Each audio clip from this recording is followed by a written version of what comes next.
akan belajar hari ini dari kitab Mazmur. Mazmur yang ke-138, hanya 2 ayat saja. Kita akan baca ayat yang keempat dan ayat yang kelima. Kita akan baca bersama-sama. Dan hitungan yang ketiga, 1, 2, 3.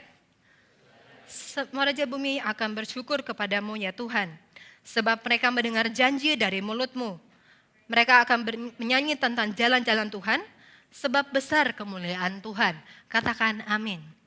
Kalau kita lihat, kitab Mazmur ini punya keunikannya sendiri. Kalau kitab-kitab yang lain, itu merupakan perkataan Tuhan kepada manusia, atau top to down gitu, perkataan Tuhan kepada kita. Sedangkan kitab Mazmur ini adalah perkataan manusia yang diwahyukan untuk menjadikan itu sebagai firman Tuhan dan dikatakan kepada Allah sebagai bentuk kerinduan atau permohonan atau doa, yaitu bottom up gitu. Kalau tadi mungkin Tuhan berbicara kepada manusia, kalau kitab Mazmur ini ada keunikannya.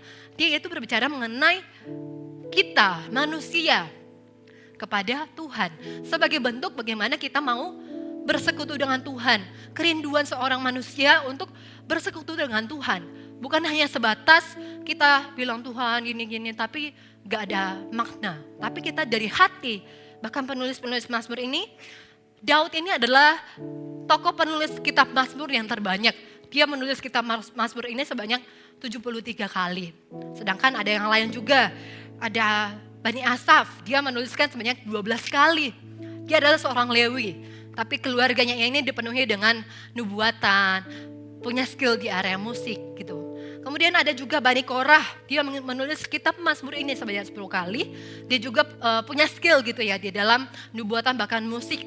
Keluarganya itu penuh dengan talenta-talenta di area musik. Kemudian ada yang lain, ada Salomo, ada Heman, Etan, Musa, dan lain sebagainya yang mungkin ada beberapa yang tidak tercatat di dalam firman Tuhan siapa yang menulis ini. Tapi dari Daud ini kalau kita lihat dari kitab Mazmur ada sebanyak 150 pasal. Itu 73 kali dia menulis kitab ini. Kitab ini tuh kalau kita perhatikan ya Bapak Ibu, ini adalah kitab puisi. Jadi bukan kata-kata yang contoh di bait pertama, di situ tadi ayat 4 tadi kita baca, semua raja di bumi akan bersyukur kepadamu ya Tuhan, sebab mereka mendengar janji dari mulutmu. Jadi bait yang pertama itu bukan berbeda arti dengan bait yang kedua, tapi bait yang pertama ini dan bait yang kedua itu menunjukkan bagaimana mereka berdua ini saling menguatkan. Jadi ada maksud. Mungkin kalau Bapak Ibu pernah dengar ayat di dalam Mazmur, kayaknya Mazmur 84 mungkin ya, itu tentang lebih baik 1000 hari daripada lebih baik 1 hari di bait Tuhan daripada 1000 hari. Kalau mungkin kita bertanya-tanya, emang kalau di surga tuh 1000 hari seberapa banyak sih 1 hari di bumi, atau kebalikannya. Kalau 1 hari di bumi, di surga itu berapa banyak? Bukan begitu. Tapi tentang bagaimana kita memaknai setiap puisi yang ditulis ini. Makanya kalau kita lihat ya, pasal yang ke-138 ini, kalau kita lihat dari ayat yang pertama gitu ya. Aku hendak bersyukur kepadamu dengan segenap hatiku di hadapan para Allah. Mungkin Daud ini waktu dia menulis itu, dia mungkin sambil berpuisi. Karena memang kitab Mazmur ini kayak sebuah doa, tapi dituliskan dalam bentuk puisi. Kalau kita lihat kitab Mazmur ini ya, sebuah perkataan manusia kepada Tuhan, itu bentuk sebuah perkataan doa seorang Daud kepada Tuhan. Kita akan belajar bersama-sama ketika kita membaca ya, kalau mungkin Bapak Ibu sudah pernah membaca kitab Mazmur mungkin sampai selesai, atau mungkin ada yang baru, aku baru sampai pasal berapa, Bapak Ibu akan menemukan setiap kata-kata yang di dalamnya itu akan menunjukkan ketika kita baca, itu menjadikan doa kita jadikan kata-kata tersebut sebagai doa, kita akan lihat ada banyak ucapan syukur di dalam itu, ada banyak doa. Mungkin kita berdoa, kita berharap sesuatu di dalam doa itu. Tapi kita percaya ketika kita membaca kitab Mazmur ini, bukan hanya sebatas kita baca puisi. Zaman dulu, zaman SD baca puisi, membuat puisi, bukan hanya sebatas itu. Tapi kita memaknai sungguh-sungguh bahwa bagaimana apa yang ada di dalam kitab ini, kita baca-baca itu sebagai firman Allah juga bagi kita. Apa yang kita bisa terapkan? Contoh, semua raja di bumi akan bersyukur. Raja siapa ya? Itu. Atau kepadamu ya Tuhan, sebab mereka akan mendengar janji. Kalau kita hanya sebatas baca, ya baca aja. Kita tidak akan bisa menemukan apa yang menjadi makna sesungguhnya dari kitab ini. Tapi sama-sama kita akan lihat hanya dari 2 ayat ini kita akan belajar banyak dari apa yang Daud tuliskan di dalam kitab Mazmur 138 ini. Kita lihat bahwa kalau Bapak Ibu perhatikan ya dari ayat 1 sampai ayat yang ke-8 itu yang Daud tuliskan itu udah banyak hal tentang permohonan, pengharapan. Ayat 3 tentang juga pada hari aku berseru, engkau pun menjawab aku. Engkau menambahkan kekuatan dalam jiwaku. Itu tentang sebuah masa mungkin itu kesukaran di dalam kehidupannya Daud. Tapi dia tetap melanjutkan. Semua raja di bumi akan bersyukur kepadamu ya Tuhan, sebab mereka mendengar janji dari mulutmu. Jangan sampai kita jadi jemaat yang hanya mau membaca firman sesuka-suka hati kita. Kapan lalu minggu kemarin mungkin ya, Pak Denny itu sempat infokan, sempat sharingkan ya. Oh saya mau baca Alkitab, Tuhan tuntun aku membaca Alkitab, buka. Wah ayatnya kok gak enak ya bacanya, ganti. Bukan begitu. Tapi bagaimana kita benar-benar merenungkan. Nah dari sini saya ingin menyampaikan kepada jemaat untuk kita belajar. Ucapan syukur dari Daud ini seperti apa? Ya akan kita lihat bahwa kata-kata yang diungkapkan itu bukan hanya sebatas kata-kata yang biasa. Tapi kata-kata itu berfungsi sebagai firman Allah. Katakan firman Allah. Oleh karena itu kita perlu lihat bahwa setiap orang percaya harus belajar untuk mengucap syukur. Katakan mengucap syukur. Siapa yang hari ini sudah bersyukur? Tadi pagi bangun gimana? Sudah doa Bapak Ibu? Atau bangun pagi-pagi kita langsung buka gadget kita scroll sosial media kita tanpa berdoa dulu, tanpa mengucap syukur. Saat teduh berterima kasih Tuhan, terima kasih buat pagi ini. Tuhan sudah jaga sepanjang malam. Kalau Bapak Ibu tidur malam mimpi buruk, masa baru pagi, Tuhan aku tadi malam mimpi buruk. Bukan cuma begitu, bukan cuma saat mimpi buruk baru cari Tuhan. Tapi mau sepanjang kita belajar untuk mengucap syukur. Dari pagi pun kita mengawali hari kita. Jangan sampai kita pagi-pagi kayak tadi ya sudah buka gadget. Wah matanya sampai udah mau melotot, udah mau kecabut gitu ya. Baru udah jam ini nih siap-siap ke gereja ternyata gitu. Bukan, tapi ucapan syukur dari hati kita harus tahu. Bagaimana Daud ini juga rindu. Kenapa dia menulis ini? Karena dia rindu untuk orang-orang yang ada di sekitarnya, termasuk juga di sini dia mungkin ada Raja Hiram, orang-orang yang tetangga-tetangganya dia, rekan bisnisnya dia. Raja Hiram ini adalah rekan bisnisnya Daud. Gitu. Jadi dia juga rindu. Kenapa latar belakang Daud menuliskan pasal yang ke-138 ini? Karena dia rindu melihat bukan hanya dia yang menaikkan ucapan syukur, tapi semua raja di bumi. Raja itu bukan hanya berbicara tentang posisi. Tapi ketika Tuhan menjadikan kamu adalah anakku. Jadilah orang yang bisa mengucap syukur akan apa yang terjadi dalam kehidupan kita. Nah kita melihat di dalam firman Tuhan ini, di dalam Mazmur 138 ini, ada 2 nubuatan yang kita akan lihat. Memang simple, kok cuma 2 atau masih nubuatan gitu. Kita akan lihat bersama-sama. Dalam ayat ini tuh kita lihat ya, apa yang menjadi kerinduan Daud, dia juga rindu supaya orang di sekitar dia mengalami hal yang sama juga. Kita lihat, kita baca lagi ya, ayat 4. Ayat 4 dan 5 ini sebenarnya itu berbicara mengenai kesaksiannya Daud. Dengan mungkin ya Daud ya, di ayat-ayat sebelumnya, dia mengenang kembali segala kebaikan Tuhan dalam kehidupannya dia. Kenapa sih hari ini harus belajar mengenai ucapan syukur? Tema bulan ini tuh tentang Alkitab adalah buku kehidupan yang satu-satunya tiada duanya dalam kehidupan kita. Kita tahu dalam Alkitab kita, dalam firman Tuhan itu ada banyak hal yang Tuhan sedang bicarakan. Tapi hanya kita aja yang mungkin malas mau buka. Aduh malas. Makanya kita tidak tahu apa yang menjadi kerinduan Tuhan. Kita susah untuk bersyukur. Mungkin hanya karena kalau ada masalah kita datang ke Tuhan, kita berdoa, Tuhan gini. Setelah Tuhan tolong, Tuhan berikan, kita lupa untuk mengucap syukur. Berapa banyak dari kita yang masih melakukan itu? Tuhan sudah melakukan banyak hal yang baik dalam kehidupan kita. Tapi kita tidak ingat hal sesederhana mengucap syukur, kita lupa untuk lakukan itu. Tuhan sudah tolong kita di masa yang lampau, hari ini Tuhan tolong, hari ini kita masih bangun, kita bisa menginjakkan kaki di dalam gereja untuk beribadah. Tapi apakah kita sudah mengucap syukur hari ini? Apakah kita masih mengucap syukur dengan apa yang kita punya hari ini? Atau kita hanya menjadi orang yang bersungut-sungut, yang menjadi orang hanya, wah kok dia bisa punya ini ya, kok aku gak bisa, padahal aku udah ngumpulin uang banyak, aku udah berusaha sana sini, tapi kok gak dapat apa-apa ya. Apa yang kita lakukan, apa yang kita ungkapkan dari mulut kita, apakah itu sebuah ucapan syukur atau keluhan-keluhan, kita hanya bersungut-sungut.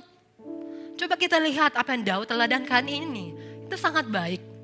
Sederhana Bapak Ibu, tapi kadang kita lupa untuk mengucap syukur.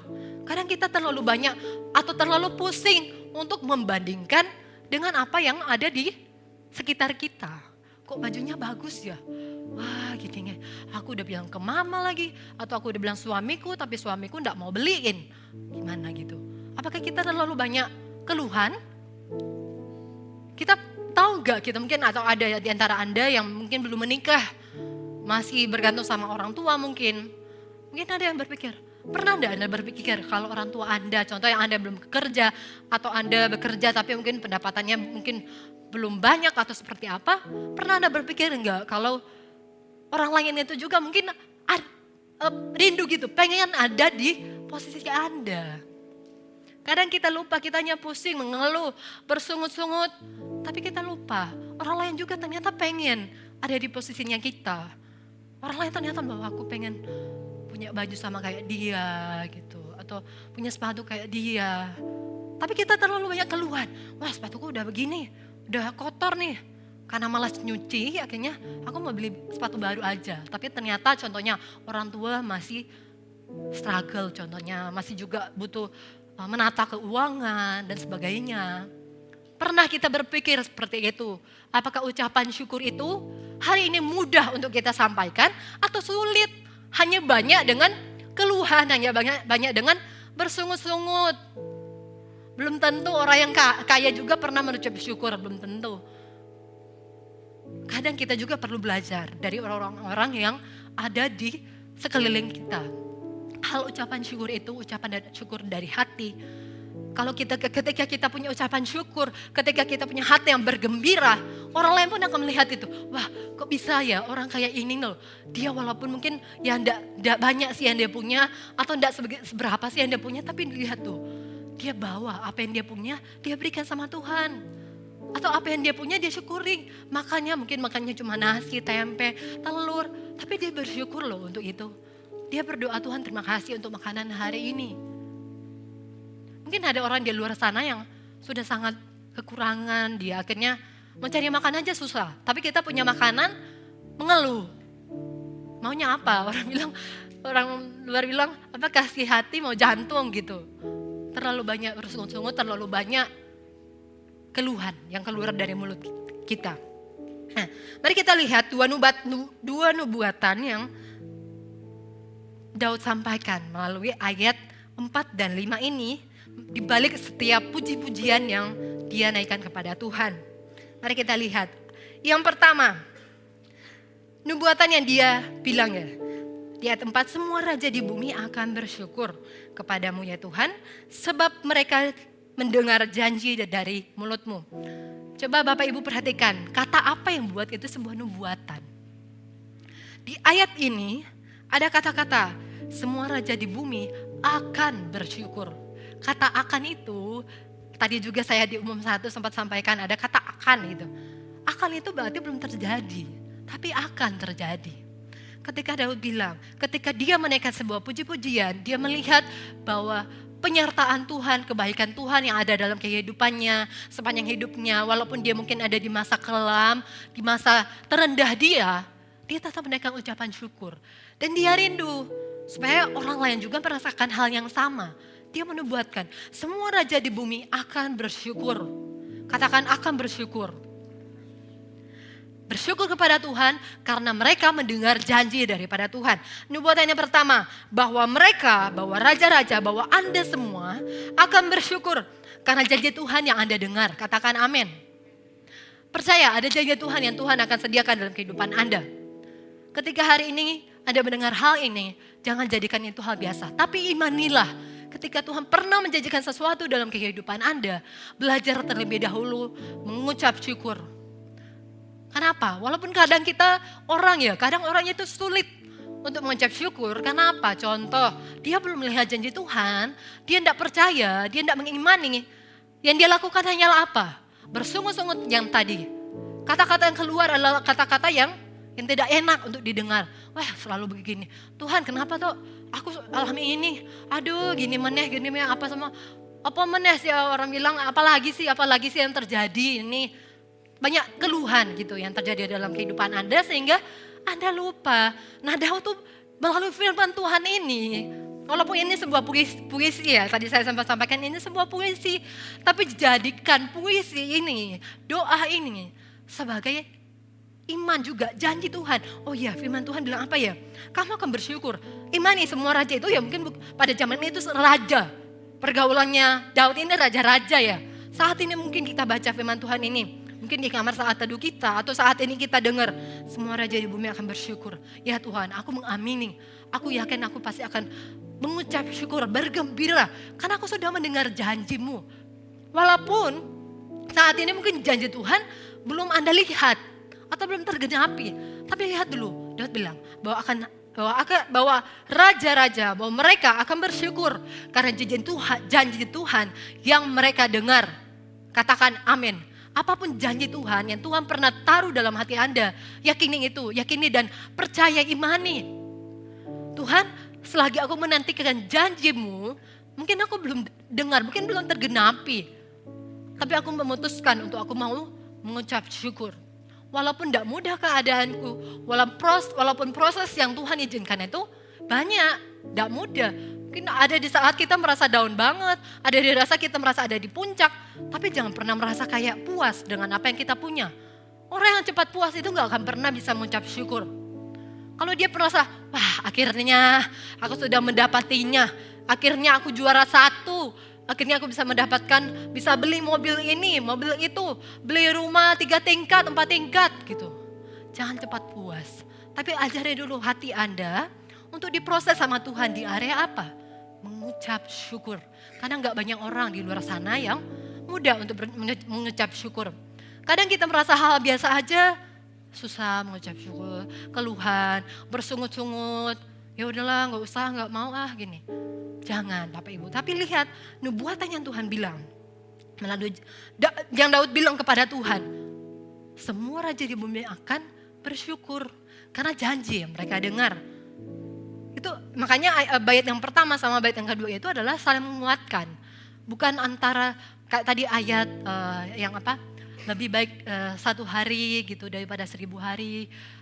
Itu bukan tentang kita memperdebatkan atau kita terlalu sibuk mencari tahu di surga itu berapa hari toh, kalau di bumi itu berapa hari gitu. Bukan itu. Tapi tentang bagaimana ya kita mau untuk bersekutu dengan Tuhan.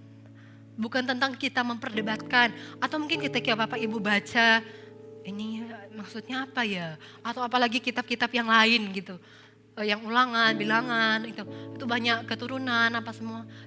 Jangan cuma langsung baca tapi kita tidak, Tuhan ya udahlah aku enggak paham, nanti dulu aja, bukan begitu. Tapi ketika kita baca, kita minta hikmat Tuhan. Apa yang bisa aku dapati dari ayat ini? Tuhan mau ajari apa sih? Gitu. Tapi belajar, siapa yang datang untuk mengenal Allah juga akan memuji Dia. Nah lihat, siapapun Anda jemaat Tuhan, ketika Anda punya keinginan, kerinduan untuk mengenal Allah, maka Anda akan dengan sengaja, akan dengan spontan gitu, memberikan ucapan syukur. Walaupun Anda mungkin belum melihat sesuatu dalam kehidupan Anda. Ada di dalam ayat Kisah Para Rasul 13 ayat 48. Kisah Para Rasul 13 ayat yang ke-48. Saya akan bacakan bagi Anda semua. Mendengar itu bergembiralah semua orang yang tidak mengenal Allah dan mereka memuliakan firman Tuhan. Dan semua orang yang ditentukan Allah untuk hidup yang kekal menjadi percaya. Kita lihat bahkan orang yang tidak kenal loh.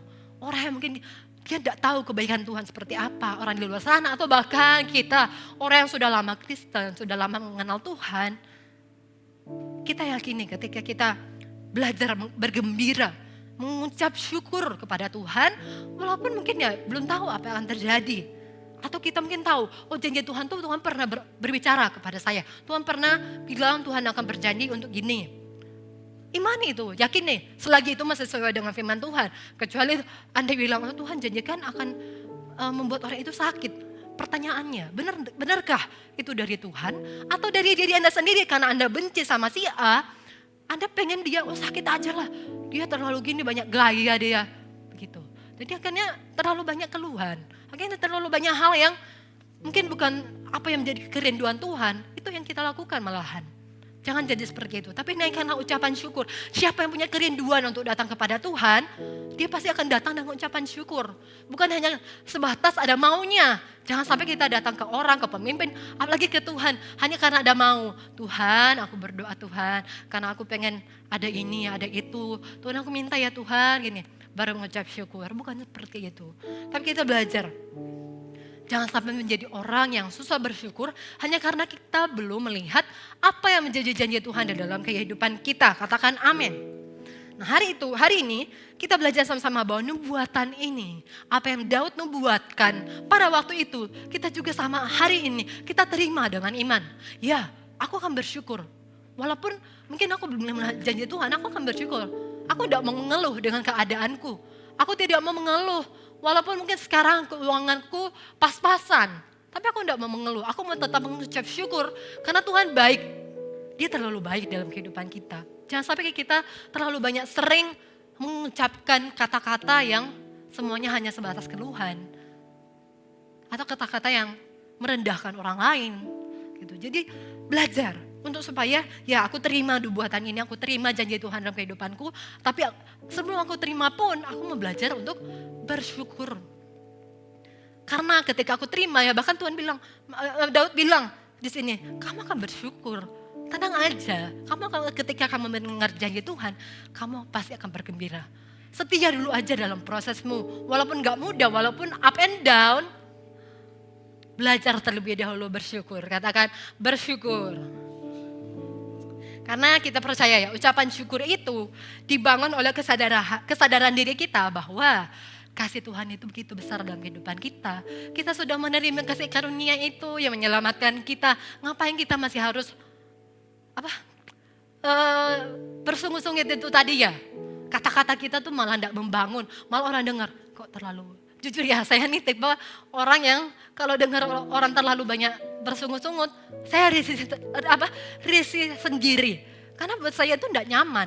Kenapa orang ini harus bersungut-sungut kalau dia tahu Tuhan tuh sebenarnya udah terlalu baik loh dalam kehidupannya dia. Saya tipe orang yang begitu. Jadi saya merasa kayak kenapa kita harus bersungut-sungut, harus kata-kata yang tidak enak gitu. Aduh, kok dia lagi tuh gini mah, kenapa sih? Saya tidak bisa, saya agak risih malah mendengar orang-orang seperti itu. Terlalu banyak keluhan. Coba kalau Tuhan bilang, ayo jalan ke sana, jalan dulu aja. Taat dulu aja. Selagi itu firman Tuhan, taat. Walaupun prosesnya tidak mudah, proses Anda menuju ke sana, mungkin Anda bisa jatuh. Tapi ketika Anda jatuh pun belajar, Tuhan terima kasih Tuhan masih menuntun aku. Tapi aku Tuhan, aku mau tetap setia. Aku mau untuk menuju kepada tujuannya di mana Tuhan mau aku ke sana. Walaupun prosesnya nggak mudah Bapak Ibu, tapi belajar sama-sama. Mengucap syukur itu adalah pilihan kita. Ketika kita belajar mengucap syukur, ucapan syukur dari hati yang meluap-luap, itu akan muncul. Orang lain itu akan melihat, oh iya, kok orang ini mudah banget ya mengucap syukur. Kok aku malah mengeluh terus. Coba kita renungkan kembali. Ketika kita mungkin dalam kekelaman, dalam lembah yang paling dalam pun, Tuhan itu tetap baik. Dia tetap adalah Allah yang setia. Dia adalah Allah yang menempati janjinya. Walaupun kita jatuh, Tuhan akan, ayo nak bangkit lagi.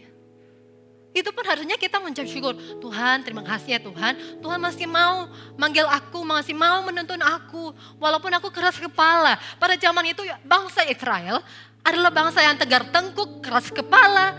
Tapi coba lihat Daud ini memutuskan untuk, Tuhan, aku tahu, aku tidak mau terlalu fokus di kanan kiriku, tapi aku rindu dengan segala kebaikan yang telah engkau kerjakan dalam kehidupanku, aku mau memutuskan untuk aku bersyukur.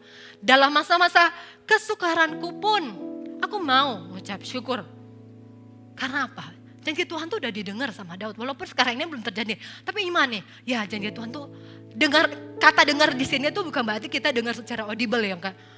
Iya, aku akan menepati janjiku besok ya, atau bulan depan ya, atau tahun depan. Bukan, tapi kita imani, janji Tuhan kita dengar, kita terima, kita yakin pasti kita akan bersyukur dan bergembira. Setialah dulu aja Bapak Ibu, bukan jadi orang yang terlalu banyak mengeluh. Kekayaan itu tidak akan membuat kita juga, bukan jaminan untuk kita bisa mengucap syukur. Kadang-kadang orang mau kaya, mau berkekurangan pun kadang ya tergantung respon kita. Tuhan tidak memandang seberapa kita mau kaya, mau miskin, mau apa. Tuhan tidak pernah memandang itu. Bahkan gereja ini pun tidak pernah memandang orang-orang seperti itu. Kita bersyukur. Saya pun ya hari ini bersyukur melihat Bapak Ibu masih mau memberikan diri untuk datang beribadah. Tujuannya apa? Untuk mendengarkan firman Tuhan. Ketika pulang, Anda semua punya pola pikir yang baru. Oh iya, saya dapat firman Tuhan ini. Minggu kemarin ini, aku harus terapkan. Itu bukan datang ke ibadah, oh yang penting absen aja. Yang penting pendetaku lihat aku ke ibadah. Oh yang penting si A, si B lihat aku datang ibadah. Atau CGL-ku atau pemimpinku lihat aku ibadah. Bukan. Tapi saya yakin juga pasti ada rasa ucapan syukur, haus yang timbul dari hati Bapak Ibu semuanya. Jadi kita perhatikan ketika Tuhan itu setia di masa yang lampau, hari ini kita percaya juga Tuhan pasti setia menepati janjinya dalam kehidupan kita. Oleh karena itu dimulai dari ucapan syukur kita. Nah saya pernah ya dulu waktu saya kecil itu di dalam keluarga saya dari kecil sudah diajari bagaimana mengucap syukur. Saya dari kecil bukan dari keluarga yang kaya raya, oh punya bisnis ini, punya bisnis itu tuh, bukan ya. Keluarga saya ini mama papa guru. Cuman ya istilahnya kita cukup lah, berkecukupan. Tapi dari kecil tuh orang tua saya selalu mengajari untuk mengucap syukur, bahkan bangun pagi berdoa, bersyukur ya Tuhan sudah bangunin kamu loh gitu. Dulu mungkin saya menganggap itu cuma gitu kok gitu. Mungkin saya menganggap gitu seperti itu waktu dulu. Tapi hari demi hari saya menjalani hari saya merasa, oh iya, ternyata kebaikan Tuhan itu sangat nyata dalam kehidupanku. Bahkan keluarga papa saya mengajari saya mengucap syukur. Pernah ada satu titik di mana opa saya, kakek saya itu sakit berat. Sedangkan keluarga yang lain yang mungkin lagi ada kendala juga atau apa, yang mau kita yang harus bantu untuk pembiayaan obat, perawatan di rumah sakit dan segala macamnya ya. Itu tuh mungkin pembiayaannya bengkak puluhan juta. Itu akhirnya ya mau tidak mau karena misalnya orang tua saya kepada orang tuanya, karena kakek saya yang sakit, mau tidak mau ya sudah, akhirnya orang tua saya membiayai semua itu. Ya, akhirnya kita agak habis-habisan waktu itu, dan saya tahu keadaan orang tua saya mungkin pada waktu itu lagi not good lah gitu, keadaan keuangannya. Karena mungkin setelah kejadian itu habis puluhan ratusan juta untuk operasi, untuk apa semua, karena sebuah penyakit, ada sebuah kanker gitu ya. Opa saya memang waktu itu sudah usia yang tua juga, usia lanjut. Yang mau tidak mau saya memahami itu. Orang tua akhirnya bantu apa-apa semua. Setelah kejadian itu, saya lihat mungkin keadaan orang tua saya pada waktu itu lagi nggak baik-baik saja. Saya belajar, oh iya saya tidak mau belajar banyak menuntut. Dulu saya termasuk orang juga ya, cukup royal ya, cukup apa sih bahasa royal itu ya, agak minta-minta gitu ya, gitu sama orang tua. Ma beliin ini, beliin itu. Saya lihat keadaan orang tua pada waktu itu, saya merasa ya saya harus mengucap syukur. Walaupun mungkin saya belum bisa makan enak, atau saya belum bisa beli barang yang mungkin yang saya ingini, tapi saya belajar mengucap syukur ya. Bahkan orang tua mengajari, ya bahasa Manado gitu ya, saya bilang bahasa Indonesianya aja. Nah gitu, gak apa-apa ya mama papa belum bisa beliin kamu ini itu. Saya belajar, oh iya Ma, enggak apa-apa. Walaupun saya tahu saya enggak akan maksa. Saya tipe orang bukan yang memaksa. Saya bilang, oh iya enggak apa-apa Ma, enggak apa-apa. Walaupun saya sudah sempat bilang, pengen ini gitu, pengen itu. Tapi mungkin orang tua karena tahu juga kondisi keuangan lagi enggak baik-baik saja. Mereka bilang seperti itu kepada saya. Maaf ya Mama Papa belum bisa belikan ini atau belikan itu. Akhirnya saya, oh ya enggak apa-apa. Tapi saya tuh satu hati ada rasa sedih, wah kasihan ya orang tua saya. Tapi saya berdoa, Tuhan ajari Regina Tuhan untuk mengucap syukur. Apapun yang saya punya sekarang ya, itu yang saya nikmati. Makan pun mungkin makannya sederhana gitu, enggak yang kalau di Manado ya makan ikan ya, kalau memang biasa tuh ikan di sana tuh beda ya. Saya di sana kayak makanan sehari-hari juga, ya udah makan itu. Enggak harus makan di mall ya, makan ini ya, makan ayam goreng ini ya atau apa enggak. Saya belajar ya ketika orang tua juga mengajari saya untuk mengucap syukur, ya saya akan terapkan itu. Walaupun tidak mudah, tapi saya percaya janji Tuhan itu pasti ada. Makanya sembari saya menandakan janji Tuhan, saya juga menerapkan hal yang namanya ucapan syukur itu.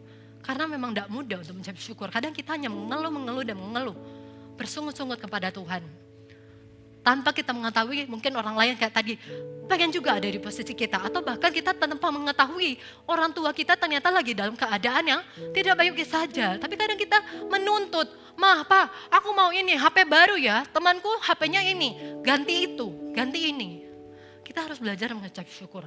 Apa yang Tuhan percayakan dalam kehidupan kita, kelola dengan baik.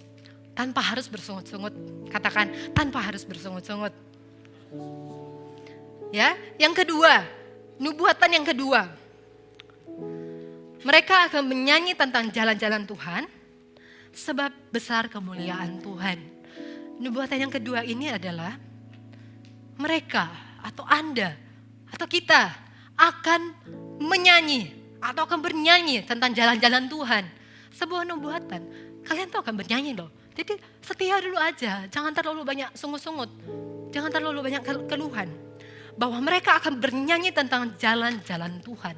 Jalan-jalan Tuhan itu seperti apa? Jalan-jalan Tuhan itu adalah kebaikan Tuhan, pemeliharaan Tuhan, anugerah Tuhan yang Tuhan sudah kasih, berikan dalam kehidupan kita. Bernyanyilah dengan itu.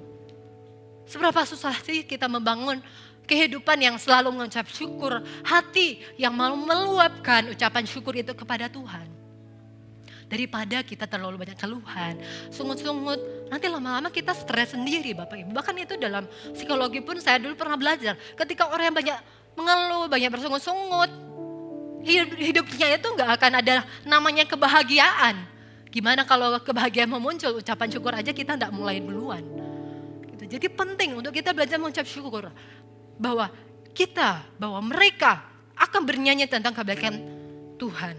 Jadi kayak kalau kita lihat ya, saya dulu itu, saya sering sakit dari zaman saya SD. Bahkan ya, saya sakit itu bukan cuma sakit pilek atau apa, tapi sakitnya itu juga saya pernah mengalami namanya paru-paru basah. Ya paru-paru basah itu untuk perawatan juga tidak mudah.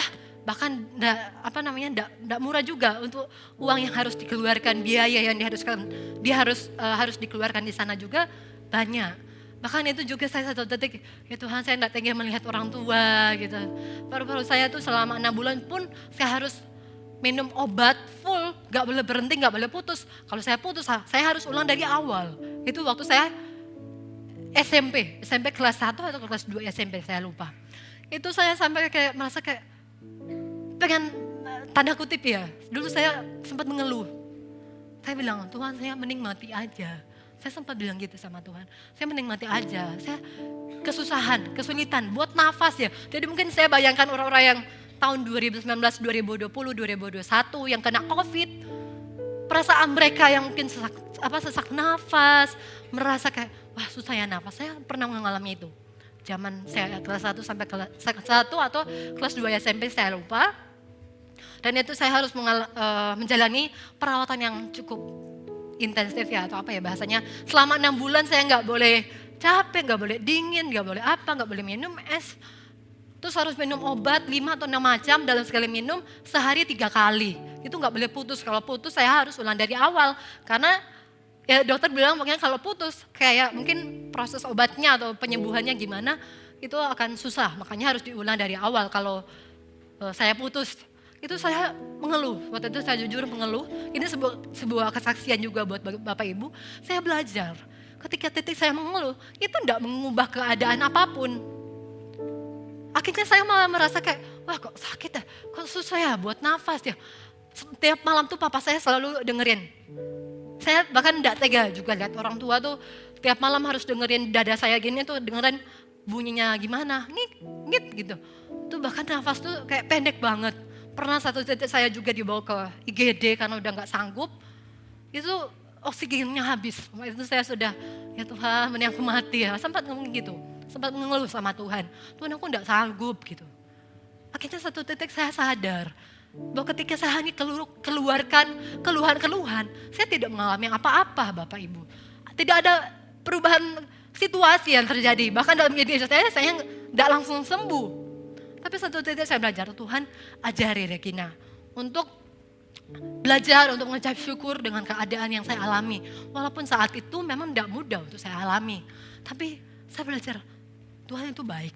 Tuhan masih memberikan orang tua yang peduli sama saya. Sepedulinya itu, bahkan merawat, bahkan mereka sampai izin kerja beberapa kali. Hanya karena mengurus saya merasa, waduh kok orang tua ngizin kerja terus hanya karena saya sakit. Gitu. Saya tidak tega juga. Akhirnya saya memutuskan Tuhan, saya tidak mau mengeluh.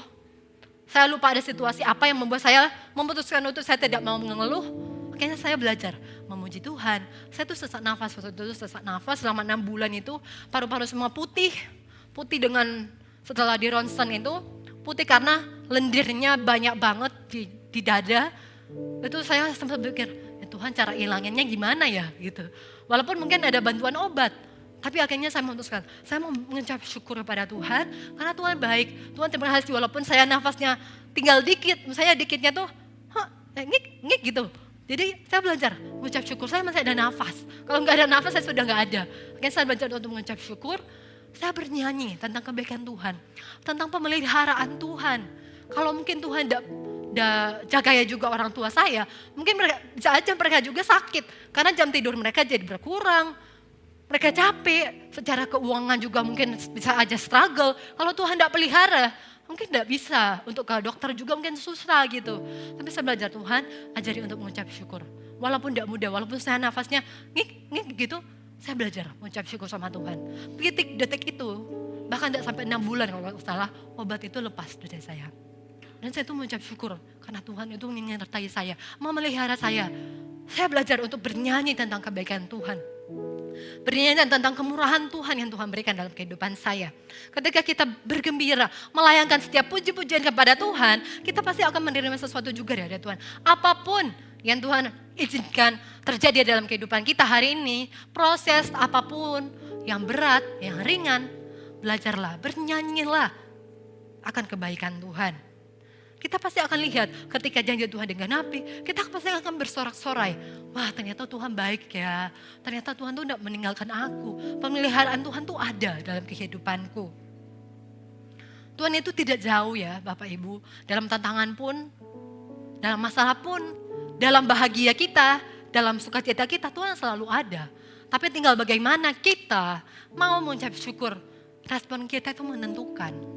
Ketika apa yang respon yang keluar dari kehidupan kita adalah respon yang negatif, maka yang muncul adalah negatif. Ketika yang respon yang positif yang muncul yang keluar dari mulut kita atau dari kehidupan kita, maka apa yang Tuhan ini loh, Tuhan akan bukakan juga segala kebaikan Tuhan. Oh iya, ternyata Tuhan adalah Tuhan yang setia. Dia adalah Allah yang setia, Allah yang berjanji, selalu menepati janjinya tepat pada waktunya. Katakan amin. Nah, oleh karena itu, karena kita lihat mereka akan menyanyi tentang jalan-jalan Tuhan sebab besar kemuliaan Tuhan. Kita tahu Tuhan itu dahsyat, Tuhan itu adalah Allah yang mulia. Dia adalah Allah yang mengerjakan segala sesuatu yang pasti yang terbaik buat kehidupan kita.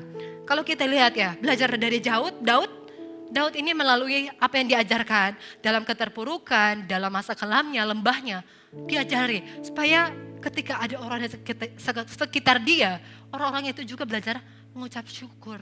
Kita belajar percaya sama Tuhan. Tuhan tuh baik. Jangan sampai kita menaruh kecurigaan sama Tuhan. Wah, kok kayaknya kenapa ya Tuhan lakukan ini. Jangan-jangan, jangan sampai kita jadi pribadi yang menaruh kecurigaan itu kepada Tuhan.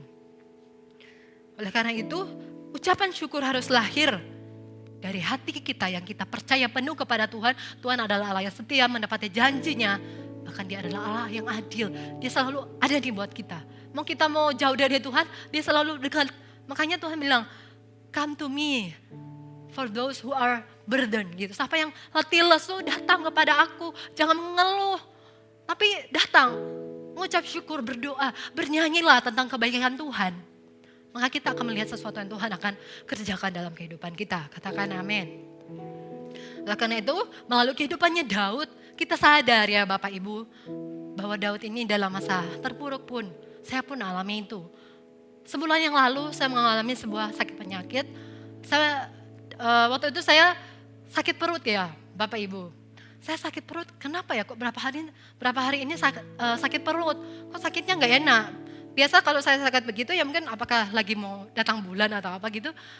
Ini kayaknya enggak deh, bukan tanggalnya dan sebagainya macamnya. Di hati saya tuh didorong keras untuk ke dokter. Saya bilang, kenapa ya, ada apa? Akhirnya saya bilang ke Pak Denny, ke suami saya, kayaknya kita harus ke dokter ini. Itu waktu masa-masa cegevan ya. Akhirnya saya memutuskan untuk, oh ya hari itu, jadi ini masih ada beberapa hari sebelumnya ya. Pas saya alami sakit perut, saya tunggu dulu, siapa tahu sakitnya hilang gitu. Akhirnya saya ke dokter itu pada hari Jumat, saya ingat itu hari Jumat, itu saya ke dokter, niatnya karena mau periksa sakit perut sama rencana kita mau program kehamilan lagi gitu ya. Akhirnya saya merasa, kenapa ya, biasa pas datang ke dokter masih happy-happy aja, terus dokter periksa, saya juga lihat gambarnya di USG gitu. Terus ternyata ada benjolan gitu.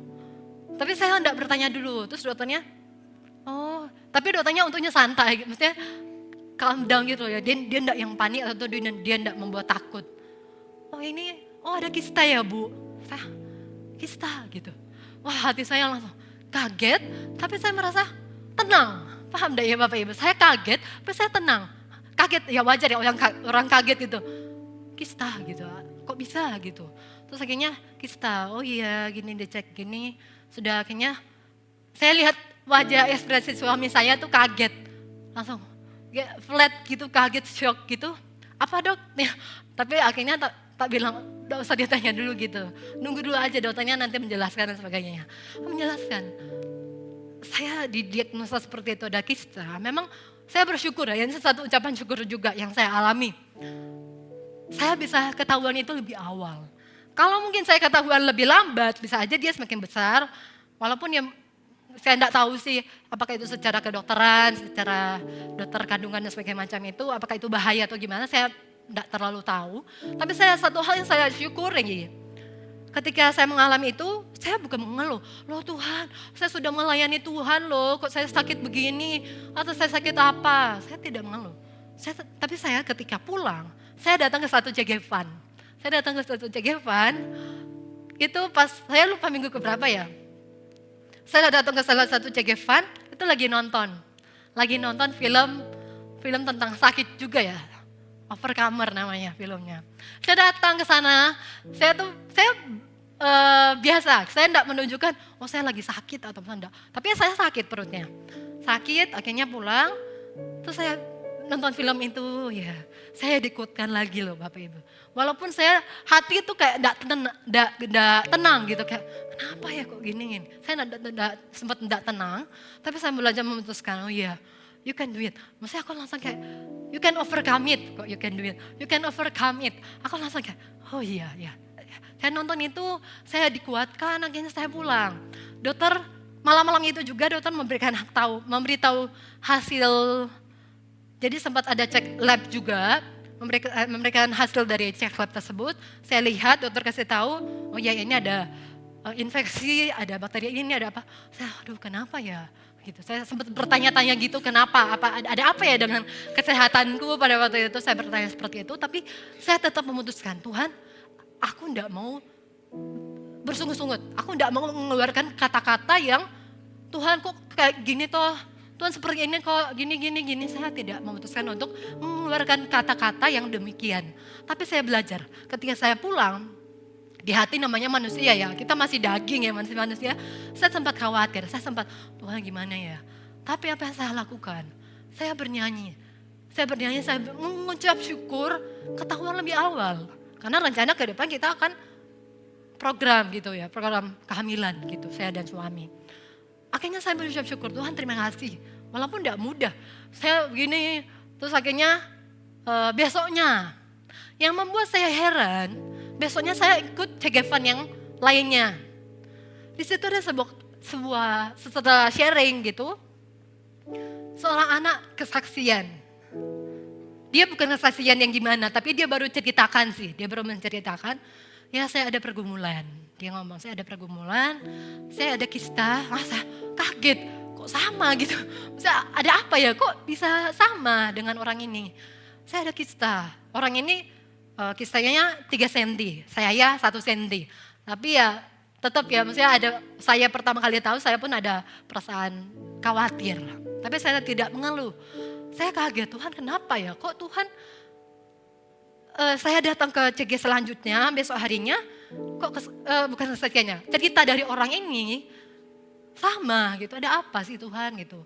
Akhirnya saya berdoa, ya Tuhan ajari. Saya lihat respon hati orang ini, dia belajar mengucap syukur, dia bilang walaupun dia ada struggle dengan keluarga mungkin tidak terlalu support, tidak terlalu peduli. Saya satu sisi saya bersyukur loh, saya punya keluarga yang peduli. Ada hal lain yang saya bisa secure lagi dari kejadian yang terjadi dalam kehidupan saya. Akhirnya apa Bapak Ibu semua? Memang saat sebelum saya cek ke dokter itu, rumah itu tidak enak. Saya mengalami peperangan rohani. 2 hari, tapi tidak berturut-turut, ada jedanya, saya mengalami peperangan rohani. Di hati itu kayak bikin apa ya, di kepala tuh kayak macam-macam yang muncul. Tapi macam-macam itu kayak bukan intimidasi ya, sesuatu yang tidak damai. Karena saya tahu sesuatu yang tidak damai itu bukan berasal dari Tuhan. Akhirnya saya memutuskan, saya tengking. Malam-malam saya terbangun, saya lihat pintu kamar, kok ada yang tutup. Tapi ternyata nggak ada yang tutup. Akhirnya saya bilang, jangan ditutup pintunya. Tak ngomong gitu. Akhirnya suami saya bangun, Pak Denny bangun. Hah, ada apa? Gitu, maksudnya bilang ke saya gitu, ada apa? Terus saya bilang, jangan ditutup pintunya. Tak ngomong gitu. Terus ada suara yang muncul, kok seram sih gitu. Saya tidak paham itu apa, tapi saya tahu itu iblis. Saya langsung tengking dalam nama Yesus, sudah saya tidur lagi. Karena di hati itu sebelum pas bangunnya itu saya tidak damai. Saya tahu sesuatu yang tidak damai itu berasal dari iblis. Kemudian 2 hari berikutnya atau 3 hari berikutnya sebelum saya cek ke dokter itu, saya kebangun. Jam 3 subuh atau 2 subuh saya lupa. Suara musik di ruang tamu kami. Tak pikir ada alarm atau Pak Denny masih bangun putar lagu ya gitu di ruang tamu kami. Terus saya lihat, wah kok subuh, kita lihat Pak Denny tidur gitu. Kok ada suara musik di ruang tamu. Mau tak minta matiin, mau saya minta matiin. Udah malam kok, maksudnya orang lagi tidur kok ribut sih gitu, maksudnya gitu. Saya mau minta untuk matiin. Tapi kok saya bangun, kok nggak ada, ternyata Pak Denny udah tidur juga. Kok di ruang tamu ada suara musik kenceng. Saya pikir alarm atau apa, akhirnya saya bilang, oh ini bukan sesuatu yang dari Tuhan. Saya bukan ngeroh ya Bapak Ibu, tapi saya karena tidak damai ya, saya kebangun tiba-tiba kok tidak damai, suara musiknya aneh gitu, tidak tahu, saya tidak bisa jelaskan. Saya langsung tengking semua dalam nama Yesus. Ketika itu, setelah saya cek itu ternyata ada hal seperti itu, saya berdoa. Selang 1 minggu saya berdoa, saya minta Tuhan berikan damai sejahtera. Aku tahu ini adalah tahun pergeseran yang besar dan juga tahun mujizat. Saya imani itu, saya masih pegang itu Bapak Ibu. Walaupun ini sudah di bulan Oktober, saya masih pegang itu. Apa yang dari gembala kita, gembala senior kita, Pastor Philip, mengatakan tahun ini adalah tahun pergeseran besar dan juga tahun mujizat. Saya imani, ya saya tahu Tuhan lagi mau geser iman saya dari satu hal yang mungkin sederhana ke iman yang lebih besar lagi. Saya imani itu, bahkan saya imani tahun ini adalah tahun mujizat. Saya imani itu. Saya selama seminggu saya doa, terus kita ketemu dengan Pak Samuel Handoko, sekumnya GMS, pas ada retret senior juga di sini, ketemu beliau, ketemu gembala regional kita konsul, gimana ya enaknya, apakah kita perlu cek lagi ke dokter yang lain apa semua. Ya mungkin lebih enak untuk supaya dapat pandangan dari dokter lain itu seperti apa. Karena kita mau rencana program. oh ya ke dokter lain. Tapi sembari menunggu dokter lain, saya ke dokter ke Semarang tuh cari semua kok penuh semua dokternya gitu. Wah dokter ini kok jatuh, udah 3 rumah sakit, tak lihat dokternya ini kok penuh semua. Akhirnya ada satu dokter, sebuah rumah sakit di Semarang. Saya tahu juga dia sempat ada jemaat yang bilang dia juga bagus. Saya ke sana ke dokter tersebut. Selang 1 minggu itu saya cuma berdoa. Saya berdoa tapi saya tidak bersungut-sungut. Bahkan mungkin orang-orang yang ketemu saya nggak tahu kalau saya sakit gitu. Karena saya tidak menunjukkan wajah yang tidak berpengharapan. Saya tidak menunjukkan itu. Tapi saya menunjukkan saya ada ucapan syukur. Apa yang Tuhan baik buat bagi saya itu adalah baik. Sehingga 1 minggu kemudian setelah cek ke dokter, dicek semua USG, dicoba metode-metode USG yang lain juga, itu nggak ada. Kistanya nggak ada. Kistanya hilang. Tahu 2 hari sebelum saya cek ke dokter itu, saya memang menemukan kok ada cairan kok aneh. Ya saya mengimani itu kering. Kistanya kering, kistanya hilang, kistanya kan. Saya doakan. Bahkan setelah hari berlalu, saya ternyata tahu, jadi tahu sekarang. Ternyata apa yang saya alami ketika respon hati saya belajar untuk mengucap syukur, ketika Tuhan menyembuhkan itu, dokter juga kaget. Masa sih dia lihat hasil USG sebelumnya yang saya periksa ke dokter sebelumnya. Ini dok, gini loh gini. Dia soalnya perawatnya pun juga cuma gini, terdiam sebentar gitu. Terus oke gini. Jadi dokternya langsung gak bahas itu oke sekarang gak usah fokus ke situ. Ya untungnya dokternya juga Kristen. Jadi dia bukan yang menentang gimana gitu, tapi ya mungkin dia juga percaya kalau itu mujizat gitu. Saya juga yakin itu mujizat.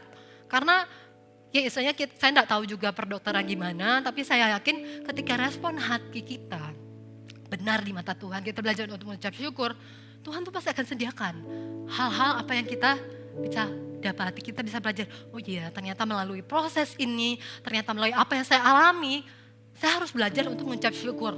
Bukan jadi orang yang bersungut-sungut. Oleh karena itu kita belajar ya dari kehidupannya Daud, dari apa yang saya alami juga. Makanya saya dengan yakin gitu, apapun yang Bapak Ibu alami juga semua saat ini, belajar terlebih dahulu mengucap syukur. Respon hati kita harus benar. Jangan sampai respon hati kita terlalu banyak taruh curiga, bersungut-sungut ke orang lain, ke Tuhan. Kita nggak akan melihat apa-apa. Gimana Tuhan mau mempercayakan suatu hal yang besar, kalau kita aja untuk perkara kecil kita belum bisa setia, kita belum bisa, oh iya aku harus handle ini. Gimana cara aku untuk tackle ini supaya aku bisa menang dari area ini. Mulai dulu dari ucapan syukur kita. Yang percaya katakan amin. Oke, nah terakhir ya, ini ada beberapa manfaat yang kita bisa pelajari ketika kita belajar bersyukur kepada Tuhan. Nah yang pertama adalah untuk meningkatkan iman kita. Kemudian untuk mengurangi rasa tidak puas dalam diri kita. Kayak tadi saya sempat jelaskan, ketika kita terlalu banyak keluhan, kita tidak pernah puas, kita tidak bisa mengucap syukur jadinya. Akhirnya karena kita terlalu fokus ke dalam keadaan sekitar kita. Kemudian mengucap syukur juga meningkatkan kesehatan mental. Betul sekali, karena saya pernah belajar dulu juga waktu saya sekolah psikologi, saya belajar. Ketika orang yang belajar untuk bergembira, bersuka cita, ya hatinya tuh pasti akan senang, ada sukacita gitu. Mental kita tuh pasti akan terjaga. Ketika kita susah mengucap syukur, kita pasti akan stres, terlalu banyak curiga tadi, terlalu banyak pikiran gitu ya. Jadi sama-sama belajar. Bahkan meningkatkan kesehatan fisiknya kita juga. Karena penting ya kalau kita mengucap syukur, kita akan sembuh dengan sendirinya. Bahkan saya pun sama. Saya alami ketika saya mungkin cuma terlalu banyak bersungut-sungut, saya tidak akan alami apa-apa. Oleh karena itu saya memutuskan, saya mau untuk mengucap syukur terlebih dahulu. Saya tidak mau mengizinkan iblis itu mengotak-atik hati saya. Karena saya tahu saya punya Tuhan yang besar. Ngapain ada masalah itu, saya harus takut. Saya prinsipnya seperti itu.